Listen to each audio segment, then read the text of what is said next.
दोस्तों नमस्कार, मैं अम्बेश पंत आप सबका कोटद्वार से स्वागत करता हूं। जिस तरह से उत्तराखंड में अंकिता भंडारी हत्याकांड के बाद लगातार पत्रकारों को खबर चलाने के एवज में धमकियां मिल रही हैं, आज यहां पे सारे पत्रकार एकत्रित होकर के उन्होंने उत्तराखंड के मुख्यमंत्री पुष्कर सिंह धामी जी को एक ज्ञापन सौंपा और सुरक्षा की मांग की है।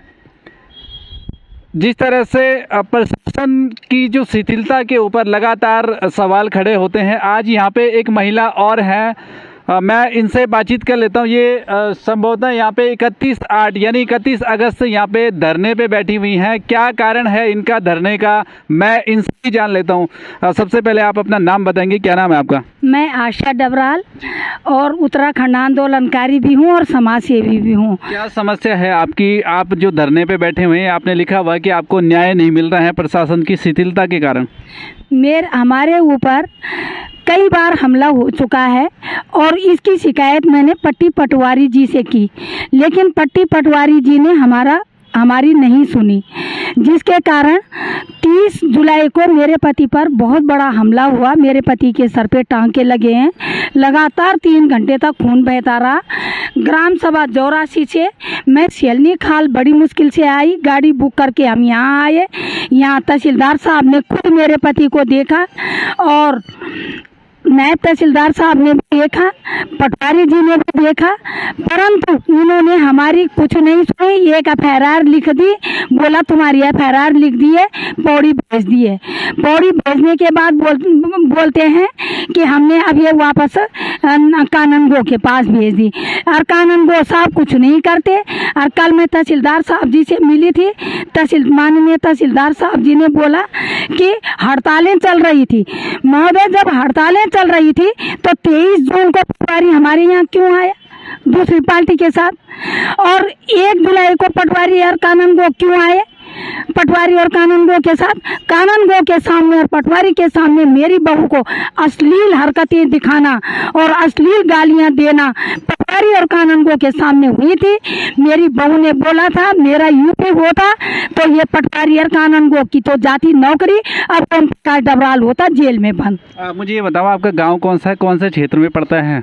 हमारा पौखाल की तरफ, मावगढ़ की तरफ, अजमेर पट्टी पल्ला जी, उसमें ग्राम 84 के हैं हम लोग, और तहसील कोटद्वार है दुगड्डा। अब आप क्या मांग करते हैं अभी? मैं मांग ये करती हूँ कि दोषियों को सजा हो। विकास डबराल, मुकेश डबराल, राजेश डबराल और शांति देवी, इनको सजा होनी चाहिए। इन्होंने हमें जान से खत्म कर दिया था।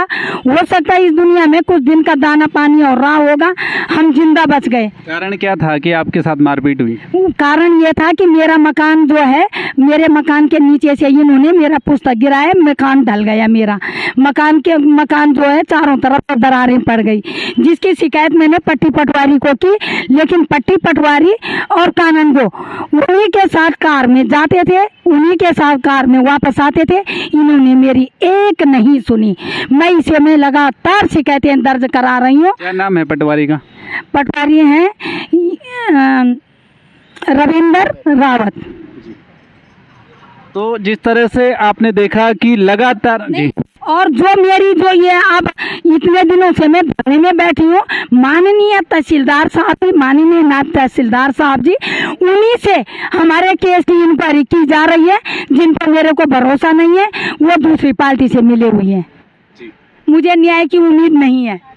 चलिए, ये बड़ा दुखद है। हालांकि अब जो पटवारियों से पुलिस पावर को वापस लेने के संज्ञान में मामला सुप्रीम कोर्ट में भी पहुंच चुका है, यानी अब जो पुलिस मामले होंगे वो रेगुलर पुलिस ही देखेगी। ये बड़ा सवालिया निशान खड़ा होता है कि एक जहां आप जिस उत्तराखंड में या जिस हिंदुस्तान में आप महिला सशक्तिकरण की बात करते हैं, बेटी बचाओ बेटी पढ़ाओ की बात करते हैं, लेकिन जब एक महिला न्याय मांगने के लिए जगह जगह गुहार लगाती है, उसे न्याय नहीं मिलता।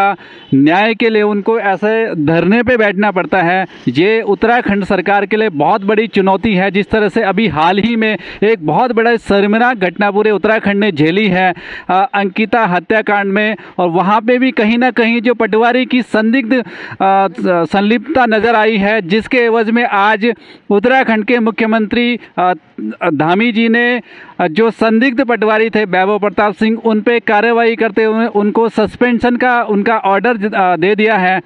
अब आप समझ सकते हैं, जहां एक और कुछ पटवारी अपने काम को बखूबी निभा रहे हैं, वहीं दूसरी तरफ कुछ पटवारी ऐसे भी हैं जो क्राइम कर रहे हैं उन्हीं का साथ दे करके क्राइम को बढ़ावा देने में पूरा सहयोग कर रहे हैं।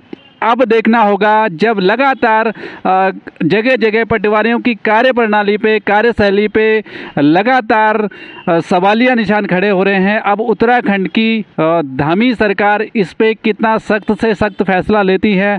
अब देखना होगा कि जब इनका मामला मीडिया के माध्यम से आगे बढ़ेगा, सरकार किस तरह से संज्ञान में लेती है, इनका मामला भी किस तरह से रेगुलर पुलिस को ट्रांसफ़र करती है ताकि इन्हें समय पे न्याय मिले।